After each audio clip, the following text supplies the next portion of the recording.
Do you think we'll ever see the Brainbuster make a comeback? I mean, Cox did it great. Murdoch was great. The one on DiBiase on the floor looks amazing. My favorite, and this will probably surprise you, maybe just because of when I grew up and what I saw on TV, but Coco Ware. His was called the Ghostbuster. It was devastating. Brought that up. Well, there may have been a reason for that. If you hadn't have brought it up, I would have mentioned it. But Coco Ware, and that was 1983. He started using it in Memphis, getting the push, and that was Ghostbuster. So they called it the Ghostbuster. It scared me. He was doing it to smaller guys, at least, but it scared me because that trip straight down was coming at a rapid speed. I mean, he never hurt anybody with it, but it looked to me like it was a little jarring in certain instances. You think it'll ever make a comeback? The Gourd Buster, the Brain Buster, all these moves that were great and no one does anymore. Well, again, it's one of the moves like the pile driver and that they banned in the WWE. I mean, the only reason that the move is not done now is just because nobody's thought to do it, because it's not like any moves are banned for safety in AEW or anywhere else these days with all the clips you see on the internet. But the reason why the WWE banned a lot of this head first stuff was because of head trauma, obviously. The problem is that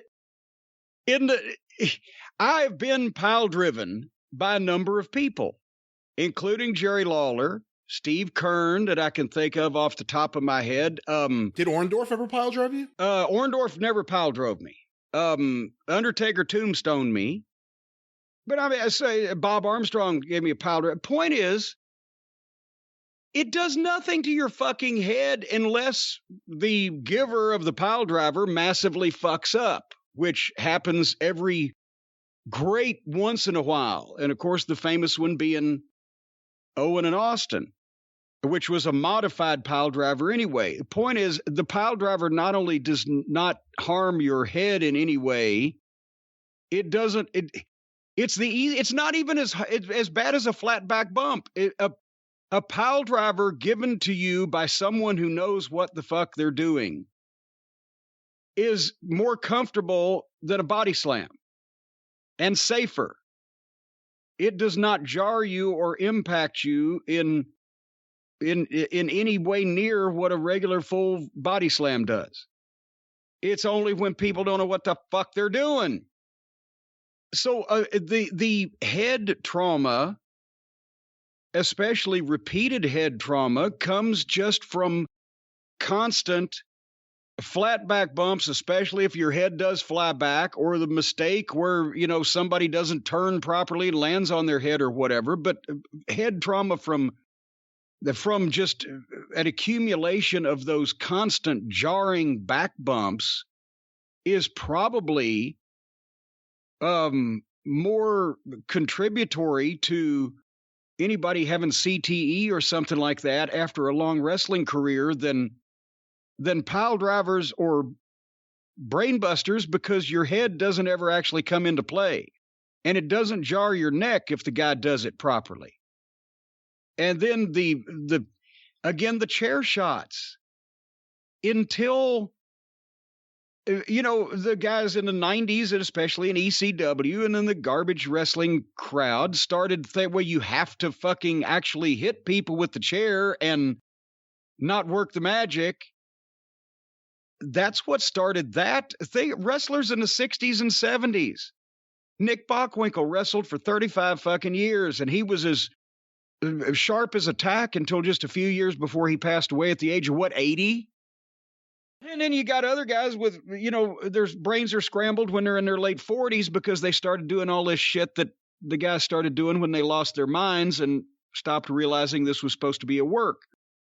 But, I mean, errant chair shots happened to the best of everybody. Bobby Fulton hit me one time with a chair in fucking Washington, D.C. I got caught in front of the ring and no way past him, and he had a chair in his hand and he had to hit me. But goddamn, I sat down and I said, maybe I'll just lay here for a little while.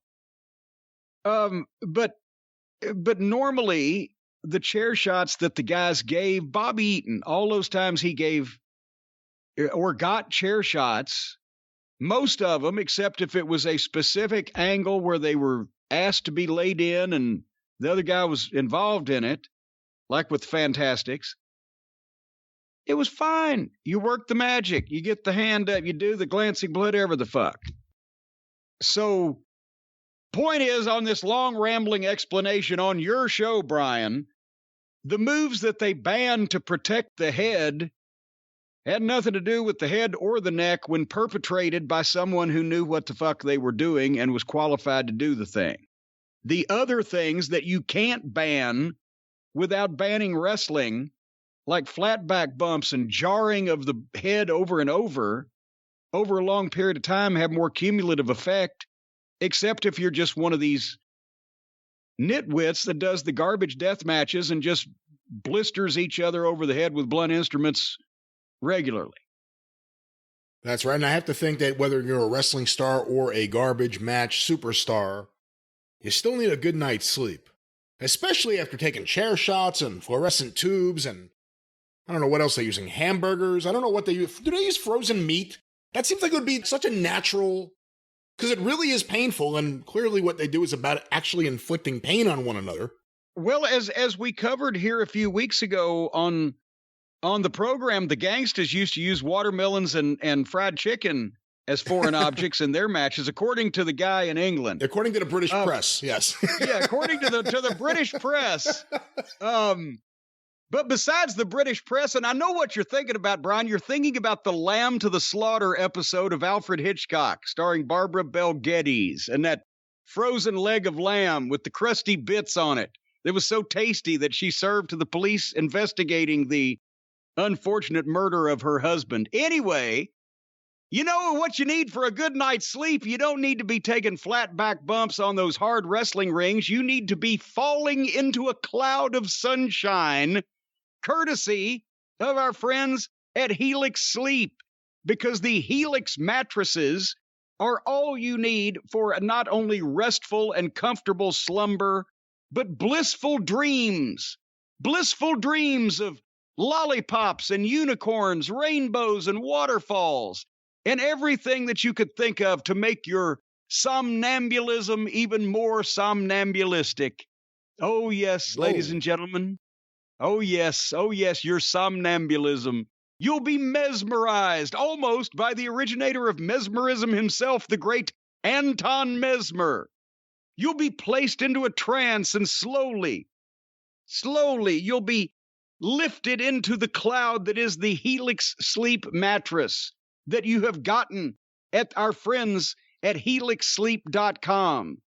You will blissfully turn over and fall asleep into dreamland on the mattress that they brought right to your door in a box, not with 3 or 4 crumb-snatching, muddy-footed idiots that are going to breathe germs all over your house, but instead, it's in a box that you can place where you like, and then the unboxing process begins with just slipping it out of its sleeve and letting it inflate.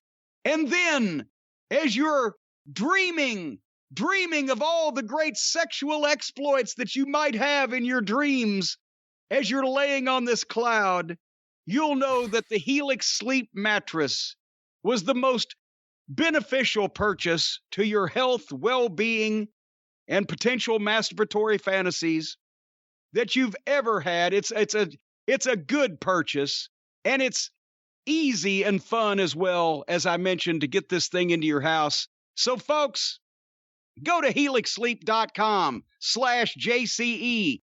Take the 2-minute sleep quiz for the type of mattress that would be best suited to you: soft, medium, firm, cool down, hot up, or cool down. Mattresses for your spinal alignment. Boy, that's helped me out because my spine was in horrible alignment. As a matter of fact, I tried every alignment store in town to get my spine aligned, and nobody could do it until Helix. Anyway, you take the sleep quiz, you pick the mattress, it's delivered to your door. They got a 10-year warranty. If you want to try it out for 100 nights risk-free, you can. 100 nights, that's nearly 3 months. They'll even come and pick it up for you if you don't love it.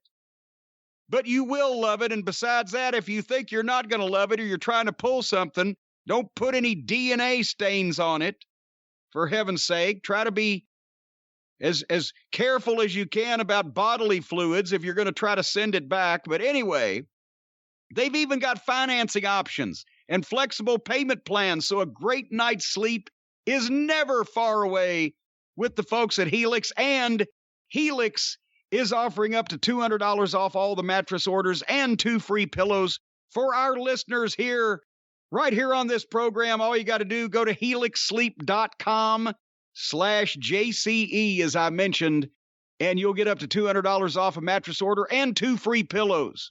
For heaven's sake, what more? What more can they do? They're providing you everything you need for a tremendous experience in bed, except for someone else. How about 3 free pillows? That'd be what more they could do. Well, now who needs 3 free pillows? For heaven's sake, except for Hotchkiss. Hotchkiss needs a couple of pillows to set various body parts on because he has a circulation issue. But otherwise, you don't need 3 free pillows. You'd just be greedy at that point.